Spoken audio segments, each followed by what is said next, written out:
Was all this made entirely from your own imagination? No. See, you were there all along. And every idea, every decision. A young man that came from humble beginnings, that sort of recreated himself according to his own imagination for the love of a woman named Daisy, who belonged to a different class structure than him.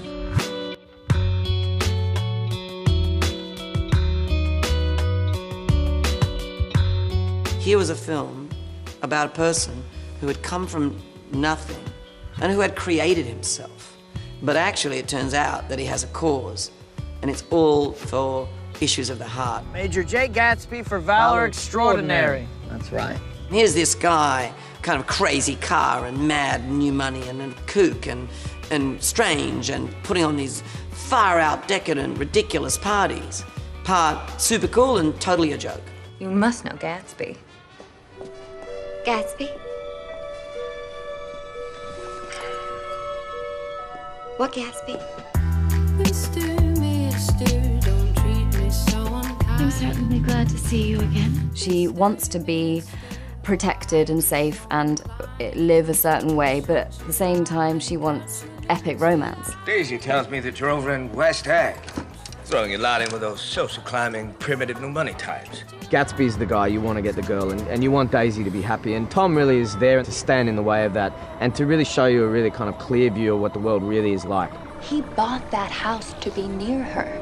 He threw all those parties hoping she'd wander in one night. Nick Carraway realizes just how morally bankrupt Daisy, Tom, these East Eggers are, and how, for all Gatsby's fault, he had a cause, he had a truth. Ever since you came into my life. I've gotten all these things for her. Now she just wants to run away.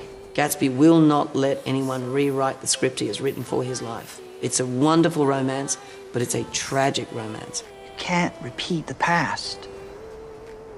Can't repeat the past. No. Why, of course you can. Gimme, gimme, gimme, gimme, gimme, that's The way that he could both have the beauty of Gatsby, but also the complicated inner life. He's just the most committed actor in terms of looking after everyone else on set and making sure that you're giving the best performance. Gatsby is an incredible character play because I think everyone has their own interpretation of who Gatsby is and what his motivations are. And a lot of what makes Jay Gatsby interesting is what is left unsaid in the novel and what is left unsaid about Jay Gatsby. She has to go to Tom and tell him that she never loved him. Hope you're with me on this. And then you start to get up from there like, oh, I don't know if I want to be here for that. And then I'm like, oh, no, just give him protect him. It was great working with Leo. He's one of my longtime friends, and so he also happens to be a great actor, and I really appreciate working with him and just getting in the scenes and playing opposite him. There was something about the friendship of Tobey and Leonardo and the partnership of them in character, as actors and as friends, that made a special possibility. She was able to encapsulate all those things that was Daisy Buchanan. She was able to portray all that sophistication in each one of the lines that she said. Charm, always pleased to meet a Buchanan. Just meet you. Delighted. As soon as I heard words come out of her mouth as Daisy, I just felt that kind of warmth that her voice is supposed to elicit. You know, she drew me in just like Daisy is meant to draw you in. Hey, Tom, where are we going? I want you to meet my girl. Hey, God!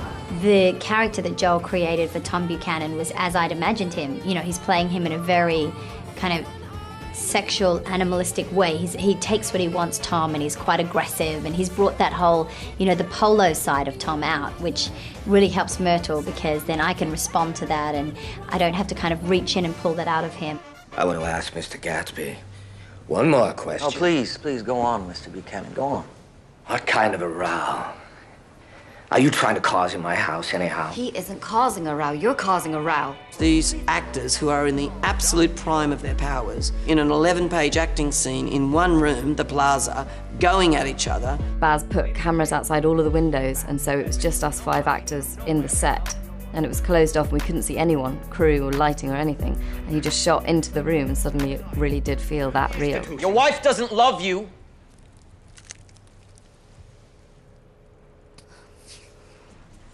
She never loved you. You see, she loves me. You feel quite confronted when the actors are having an acted argument because you're like a fly on the wall. It's like you're the other person sitting at the other end of the camera. The heat and how close these people were in the room and the issue that needed to be brought up. And Jay was trying to be a gentleman about the situation, but the fire that was sort of brewing beneath him.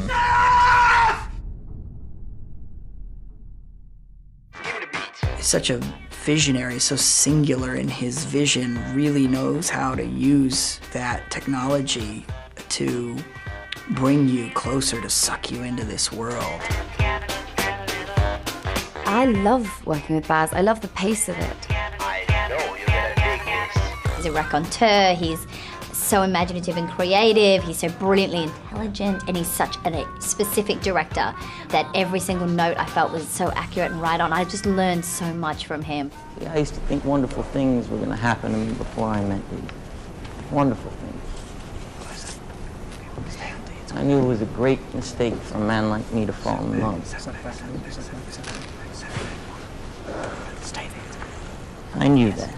He will always have a kind of visual philosophy that he wants to follow in order to help tell the story. You lose with the unthinkable, don't stop till you come first.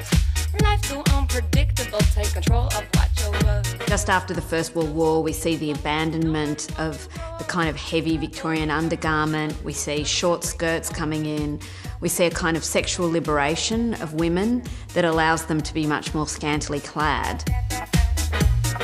CM's costumes are so beautiful. I've never worn such beautiful materials, and the styles of the clothes are so flattering, and I felt like Jordan. When you come for the wardrobe fittings or you come to the set, you just want to see what she's done. Not just detailed and fascinating and realistic and authentic, but then it's just going to have that little bit of fairy dust on it somewhere, you know?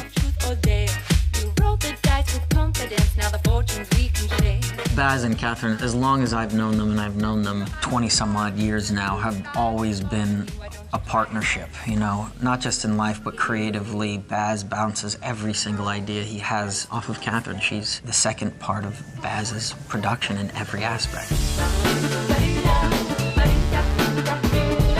I've never worked on a film that's had such scale, but also such intricate detail in the design of it. The detail of that Gatsby's house is covered by a thin beard of new raw ivy is beautifully done, just visually.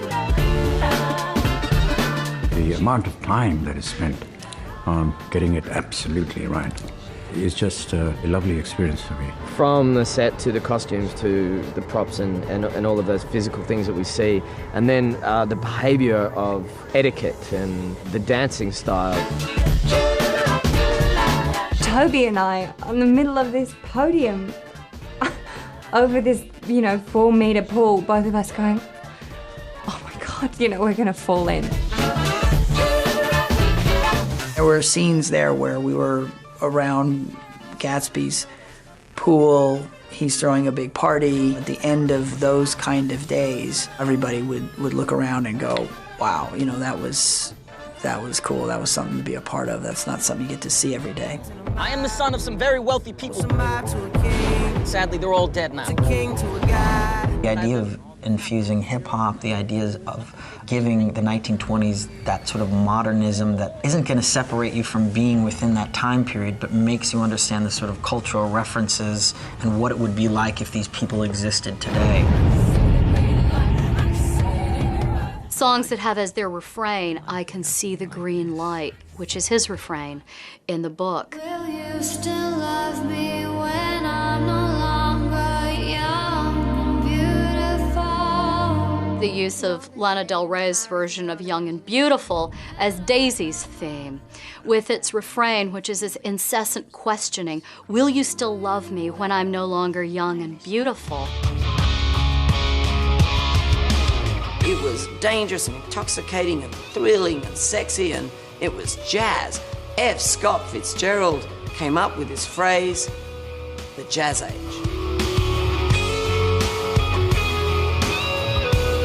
The American dream of imagining who you can become. It holds a mirror up to society. The world is so lush, and yet it's so intimate that you feel like you're eavesdropping on these people's lives. On one hand, the movie is so massive, and it's so colourful and loud and crazy. But then in the close of the door, the film can then exist in silence. You must be crazy. No, you see, she never loved you. It has complex, rich characters, deep emotion, passion, romance, violence, and love. There is that green light that has now manifested itself into something physical, and he has her there, but he's still staring out at the green light. Is she going to be the ultimate perception of what he thought she was in his own imagination? It's perfect. From your perfect, irresistible imagination.